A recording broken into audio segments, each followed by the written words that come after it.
Hi everyone, it's Rosemary and welcome to Good Journeys Tarot. So today I am going to do something that Jason at Tarot by the Pines and Amy at Strength Reverse has done. And I believe it was in response to a video that someone else did.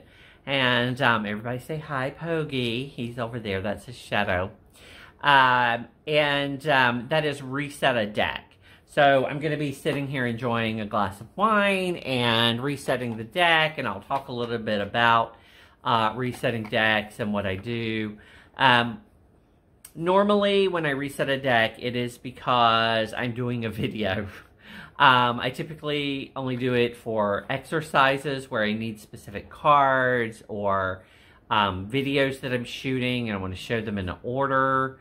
That type of thing. I hardly ever feel the need just to sort them to sort them. If I'm sorting them, there is a purpose, i.e. I am going to use them for some learning exercise, or I'm going to show them on YouTube, or that type of thing. I've never really felt like, oh, this deck isn't working for me, I need to reset it and start over.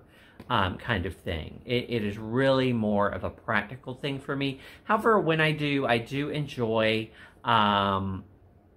having the things around that I associate with the deck, like incense and essential oils and crystals, that type of thing, and sometimes some music. So, without further ado, let's flip the camera around and let's just sort out my Spirit Keepers Tarot, which will be showing up in a video in the next few weeks. Okay, so for this particular deck, I generally work with this Amosite Angel, which I do love. We'll just put her over there. And I have this Queen of Wands essential oil that has sandalwood in it that just smells lovely, that I like to work with this deck with. And it reminds me a lot of, I mean, it's a scent I associated with this deck right away and have been working with from day one. And that's also what the incense is that I'm going to be lighting here as we separate the deck. And here we go.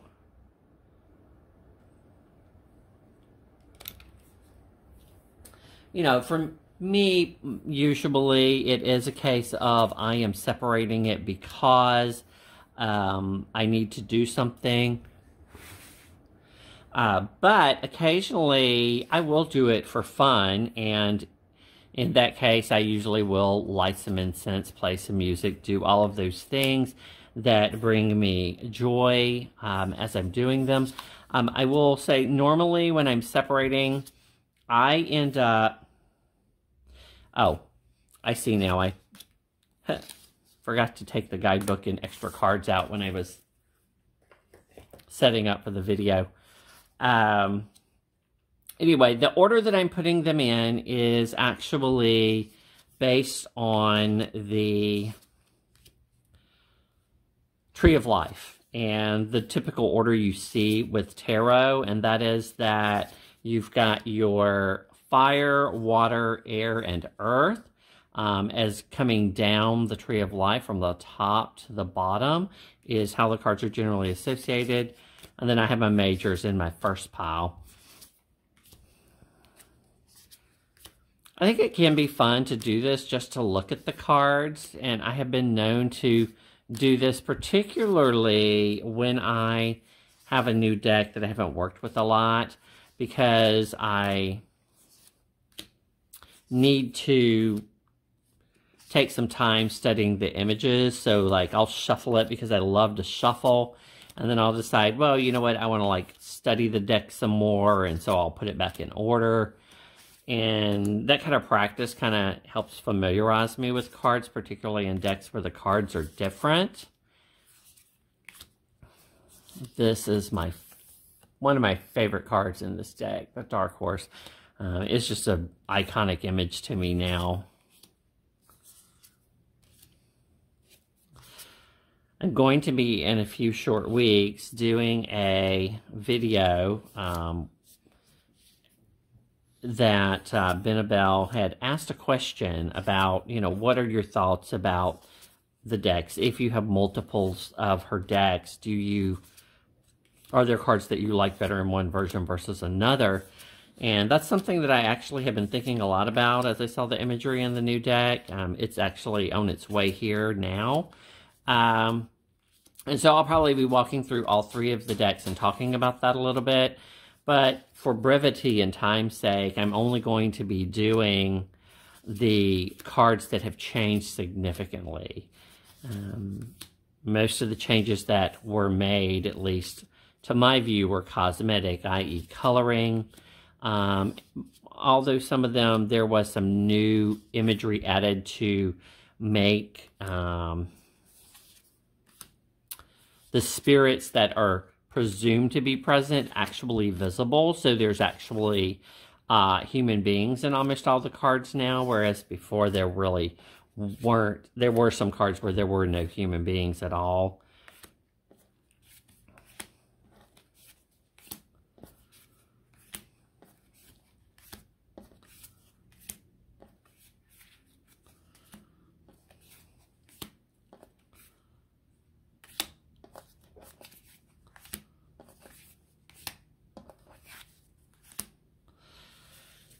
So this might be a part where I will like speed things up a bit for you, because I'm basically now just going to put them all in order according to their number. And so and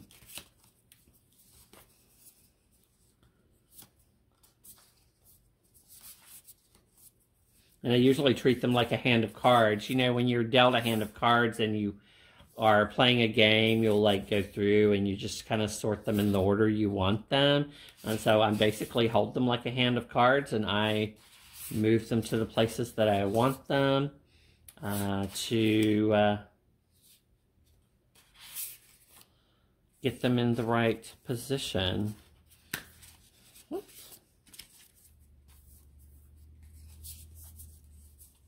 This will probably be the part where I fast forward through the video, and so that you can see the finished product.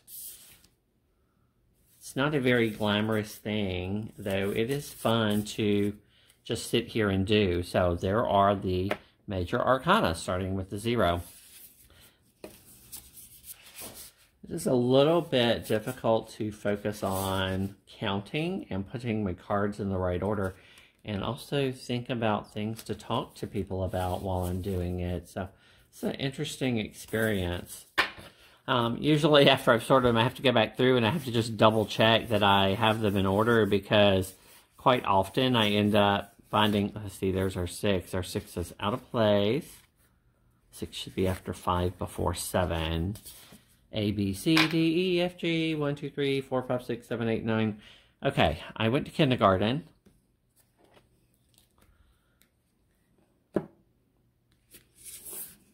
Ooh. Smell the sandalwood. It's nice.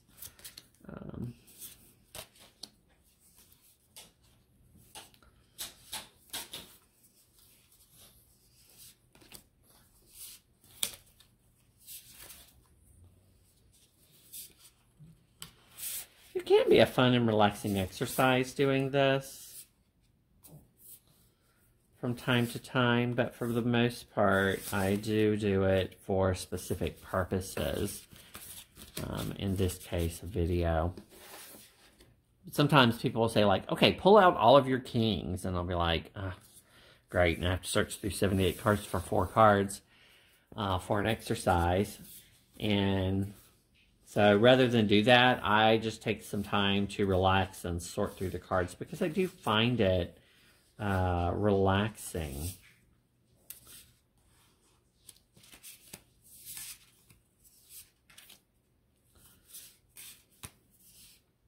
Uh-oh. Well, look at there. Because Justice has a sword, I ended up putting Justice in the wrong pile.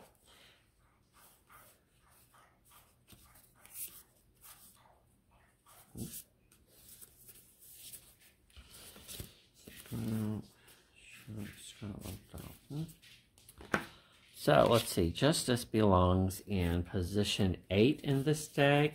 That's kind of a conclusion that I've come up with as well after having studied all of the ramblings of Aleister Crowley and various other writers about the reversal, is that oh, sorry, Justice is 11 in this deck, isn't it? My poor brain. Yeah, she is 11. I'm sorry. I meant to, I said 8, and I actually put her in position 8, but she's actually 11.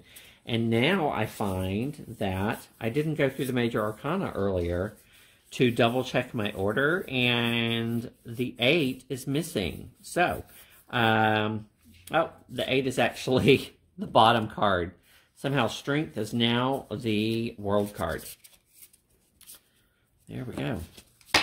All right. Did that wake you up? If I hadn't put you to sleep yet. Let's see. This is one of my favorite cards in the deck. It was changed in the new version, and I've come to terms with it, but I still think I prefer... I do like this original version. I think the age difference between the generations is much starker in this imagery than it is in the new one. But then there are other cards which I think are just so much better in the new version. Particularly, I think that the pages or heralds or strongholds look much better. They work much better to me. There was something about the way the wings were on these angels and the rooks being there that was kind of weird. And I think the knights were finally perfected, the shining ones in the new version of the deck. And I'm looking forward to walking through that with you guys. So, that is how I sort my decks. Pull out a little oil, put on some incense, sometimes some music, which I didn't do today, and then I sort. Now, this particular deck, I know that the new deck was in a specific order, which I really felt like all of the decks should have been. If they weren't, I actually don't recall now if they were. The way that they're arranged, it's going to be the 1, 2, 3s, and then your court cards, and then the numbers. And the way that these are ordered in there, it's actually by the number, not by the suit. So what that'll end up looking like is what I'll show you, because that's how I'll want them when I go to do my process, right? Let's see, 1, 2, 3, those, okay.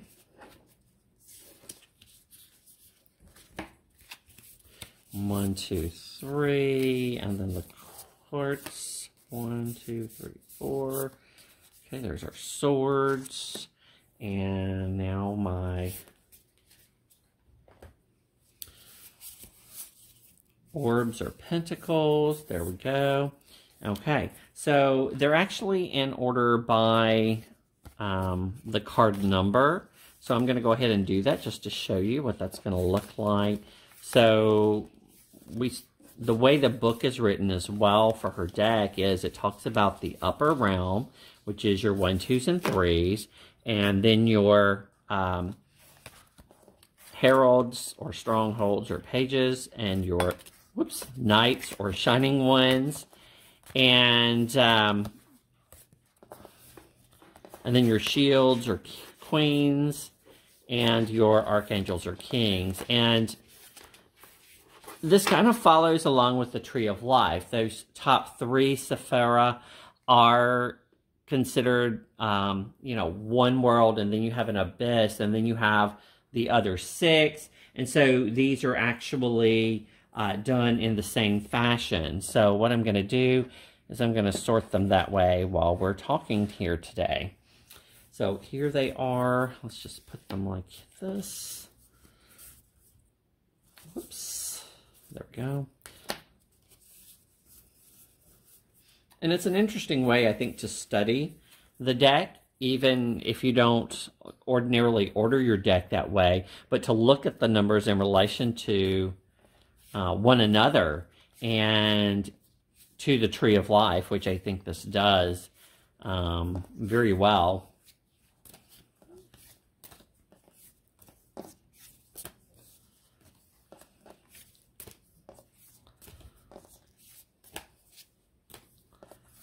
Oops.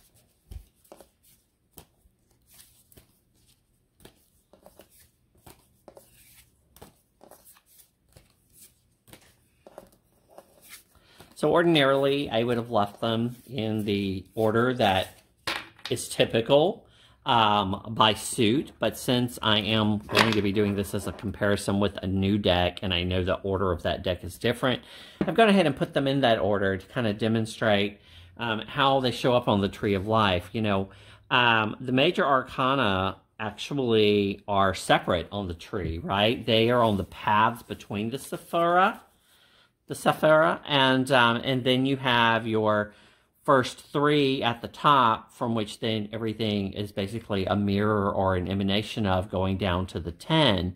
And so it's interesting when you talk about the cards as a family. Like, we're used to talking about the aces as a family, like they are all related, like they're all the beginning or the start of something.